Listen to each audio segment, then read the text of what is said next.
सबभन्दा पहिला हेरौं नेशनल भोलिन्टियर्स फोर्स नाम दिइएको एमालेको कान्छो संगठनको केन्द्रीय कमान्डरको जिम्मेवारी पाएका पुष्पराज श्रेष्ठको यो भनाइ। हाम्रो घर तपाईहरुले जसरी तपाईले लोकेसन ट्याग गरेर देखाउनु भएको छ, हामीले पनि तपाईहरुको लोकेसन हेरेका छौं, हामी पनि तपाईहरुको घर घर छिर्नेछौं। नेकपा एमालेले शुक्रबार आयोजना गरेको नयाँ संगठनको केन्द्रीय कमान घोषणा कार्यक्रममा केन्द्रीय कमान्डर घोषित श्रेष्ठको यो भनाइले एमालेले यो संगठन बनाउनुको खास कारण खोज्छ। यो संगठनलाई एमालेले पार्टीको सुरक्षा दस्ता बनेको छ। अध्यक्ष केपी ओली सहितका नेताहरूले यसलाई प्रतिरोधी संगठनको रूपमा व्याख्या गरेका छन्। जोश जाँगर भएका युवाहरू यसका सदस्य हुने बताएका छन्। संगठनको घोषणा यसअघि अध्यक्ष ओलीले हाल शरण लिइरहेको भक्तपुरको गुण्डुबाट गरिएको थियो। एमालेका समर्थक युवा र विद्यार्थी सम्मिलित अन्य संगठन सहित जनवर्गीय संगठनहरू पनि छन्। यसअघि माओवादीको भ्रातृ संगठन वाइसिएलसँग जुझ्नका लागि गठित युथ फोर्स पनि सक्रिय नै छ। यति धेरै संगठन चलाइरहेको एमालेले फेरि अर्को संगठन किन खोल्नु पर्यो, त्यो पनि सुरक्षा दस्ताको नाममा? अलिकति पृष्ठभूमि हेरौं। एमालेका अध्यक्ष अहिले भक्तपुरको गुण्डुमा शरण लिएर बस्नु भएको छ। बालकोट स्थित घर भदौ 24 गते जलाइएपछि ओलीका लागि पार्टीका कार्यकर्ताले गुण्डुमा घर खोजेर बस्ने व्यवस्था गरिदिएका हुन्। त्यसको नेतृत्व गर्ने नेता हुन् एमालेकै स्थानीय नेता महेश बस्नेत। यसअघि युथ फोर्सको नेतृत्वमा रहँदा बस्नेतको खुबै चर्चा हुने गरेको थियो। त्यसका कारणहरू मैले भनिरहनु परेन। उनै बस्नेतले अध्यक्ष ओलीलाई गुण्डुमा सुरक्षित राख्ने जिम्मेवारी पाउनु भएको छ। सुरक्षाका लागि भन्दै अहिले गुण्डुमा ओलीको अस्थायी निवासभित्र र बाहिर गरी 50औं कार्यकर्ता खटिएका छन्। भक्तपुरको अरण्यको राजमार्गबाट दक्षिणतर्फ करिब 4 किलोमिटरको दूरीमा रहेको गुण्डु पुग्दै गर्दा देखिन्छ ठाउँ ठाउँमा एमालेका युवा कार्यकर्ता चनाखो भएर बसेका हुन्छन्। यसको अर्थ हो अध्यक्ष केपी ओलीलाई असुरक्षा छ भन्ने एमालेलाई राम्रैसँग लागेको छ। हुन पनि जेएनजीको नाउँमा अनेक समूहले बेला बेलामा गुण्डु पुगेर एमाले अध्यक्ष ओली र नेता महेश बस्नेतलाई आक्रमण गर्ने प्रचार गरिरहँदा यसरी असुरक्षाको महसुस भएको हुन सक्छ। अध्यक्ष ओलीले मसँगको अन्तर्वार्तामा भन्नुभएको थियो, मलाई सबैभन्दा ठूलो खतरा नै सरकारबाट छ। भोलिन्टियर्स फोर्सका कमान्डर पुष्पराजले राजनेता र राष्ट्रपिता मानेका ओलीलाई लागेपछि सकिएको। उहाँलाई सरकारी सुरक्षा संयन्त्रमा विश्वासै छैन। सरकारले आफ्ना लागि दिइरहेको अनाधिकृत सुरक्षा सुविधा फिर्ता लिएपछि झन विश्वास हुने कुरै भएन। यो त्यही सुरक्षा संयन्त्र हो जसले भदौ 24 गते बिहानै गरेको ब्रिफिङलाई ओलीले बेवास्ता गर्नुभयो। फेरि पनि यो त्यही सुरक्षा संयन्त्र हो जसले अन्ततः स्वयं केपी ओली र अन्य दलका प्रमुख नेताहरूलाई रेस्क्यु गर्यो। भलै त्यसको नेतृत्व नेपाली सेनाले गरेको थियो। विश्वास भन्ने कुरा बहुत अप्ठ्यारो कुरा हो। विश्वास यति घाती छ कि नाथे एउटा ढुङ्गाले पनि यसरी मान्छेको शोषण गर्छ। कवि उपेन्द्र सुब्बाले आफ्नो विश्वास नामको कवितामा यसबारे मजाले लेख्नु भएको छ। अब मूल विषयमा जाउँ। एमालेले स्वयंसेवी संगठन त भनेको छ, तर सँगै यो संगठनलाई सुरक्षा दस्ता पनि भनेको छ। अध्यक्ष ओलीले विपदमा उद्धारको काममा संकट दुर्घटनाहरूमा सहयोग गर्न निर्देशन दिँदै यो संगठनलाई समाजसेवी र स्वयंसेवी देखाउन खोज्नु भएको छ। यो स्वयंसेवक फोर्स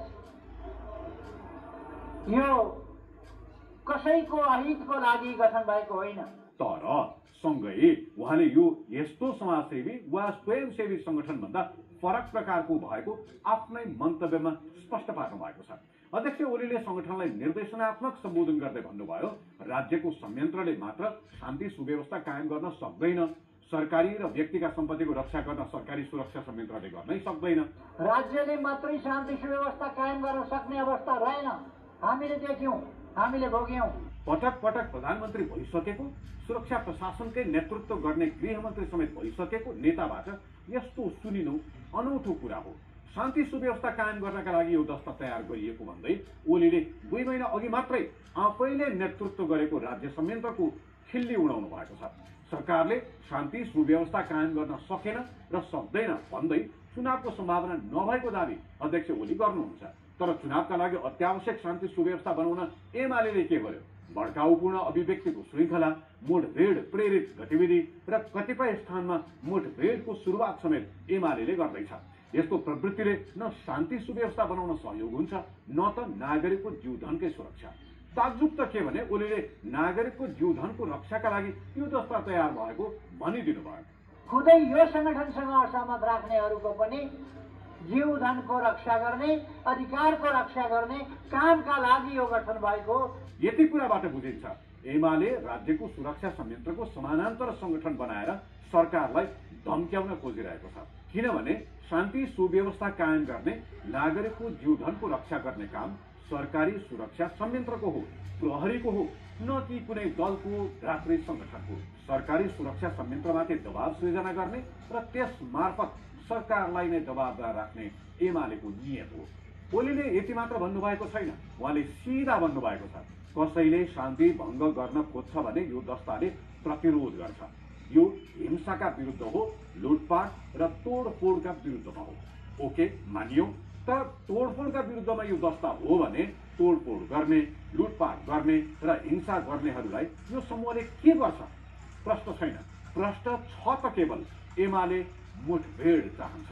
अराजकता मचाउन खोज्छ भने, आगजनी तोडफोडको राक्षसी राज कसैले चलाउन खोज्छ भने त्यो कुरा यस भोलिन्टियर संगठनले रोक्ने। यो कुरा ओली जत्तिकै सिधा रूपमा यो संगठनका परिकल्पनाकार महेश बस्नेतले पनि भन्नुभएको छ। जहाँ अवरोध त्यहाँ प्रतिरोध। जगजाहेर छ, नेकपा एमाले आफ्ना विरोधी र आफ्ना आलोचक विरुद्ध निर्मम भएर प्रस्तुत हुनेछ। मिडिया र बौद्धिक जगतमाथि जाइ लाग्ने कामको नेतृत्व त अध्यक्ष ओली स्वयंले गर्नुहुनेछ। त्यसको उदाहरण यसभन्दा अगाडि पटक पटक हामीले देखेकै छौँ। परिवर्तित राजनैतिक परिदृश्यमा अब एमालेलाई सडकमा विरोधी स्वरहरू दबाउनका लागि यस्तै एउटा ताजा दस्ता चाहिएको थियो। युथ फोर्स आफै वृद्ध भइसकेको अवस्थामा आदेश पालक तर तन्दुरुस्त संगठनको रूपमा एमाले यो दस्ता खडा गरेको हो भन्नेमा कुनै दुई मत छैन। ओली भन्नुहुन्छ, यो फोर्स आतंकका विरुद्धमा होइन, म भन्दिनँ। उहाँ अनुशासनको पनि कुरा गर्नुहुन्छ, तर सडकमा एमालेका कार्यकर्ताले कस्तो अनुशासन देखाउलान्? किनभने ओली नै निर्देशनात्मक भाषणमा भन्नुहुन्छ, यो पानी बाँड्ने संस्था मात्र होइन, पानी बाँड्ने मात्रै संस्था हो भनेर बुझ्न हुँदैन। हुन त नेपालमा पानी बाँड्ने संस्था, अघिल्ला दिन पानी बाँड्ने, भोलिपल्ट अर्कै। अध्यक्ष ओलीको भनाइलाई नै पुष्टि गर्दै नवगठित एमाले भातृ संगठनको सुरक्षा दस्ताका केन्द्रीय कमान्डर भन्नुहुन्छ, हामी पनि तपाईहरूको घर घर छिर्नेछौँ चुनौतीको आशामा। यो भनाइ फेरि एकपटक सुनौ। हाम्रो घर तपाईँले जसरी तपाईँले लोकेसन ट्याग गरेर देखाउनु भएको छ, हामीले पनि तपाईँहरूको लोकेसन हेरेका छौँ। हामी पनि तपाईँहरूको घर घर छिर्नेछौँ। निर्वाचन घोषणा भइसकेको छ। सरकार निर्वाचनको वातावरण बनाउने प्रयासमा छ। नेकपा एमाले चुनावको विपक्षमा छ। सरकारले भने जस्तै साँच्चै चुनावको वातावरण बन्दै गयो भने एमाले दबावमा पर्नेछ। तर एमाले राजनीतिको पुरानो र चतुर खेलाडी हो। आफ्नो पक्षमा नहुने राजनीतिक वातावरण, आफ्नो विपक्षमा हुने निर्वाचन र आफू कमजोर भएर बन्ने शान्ति सुव्यवस्था उसका लागि स्वीकार्य छैन। यो नै एमाले नेशनल युथ फोर्स नामको सुरक्षा दस्ता खडा गर्नुको मुख्य कारण हो। तर यसलाई लोकतान्त्रिक कसरी मान्ने? एमाले जतिसुकै चर्को स्वर गरे पनि कसैले उसको विरोध गर्यो भने जाइ लाग्ने उसको रणनीति लोकतान्त्रिक पटक्कै होइन, बरु राज्यको सुरक्षा संयन्त्रमाथि अविश्वास गरेको ठहर छ, कानुन र विधिको उपहास गरेको ठहर छ।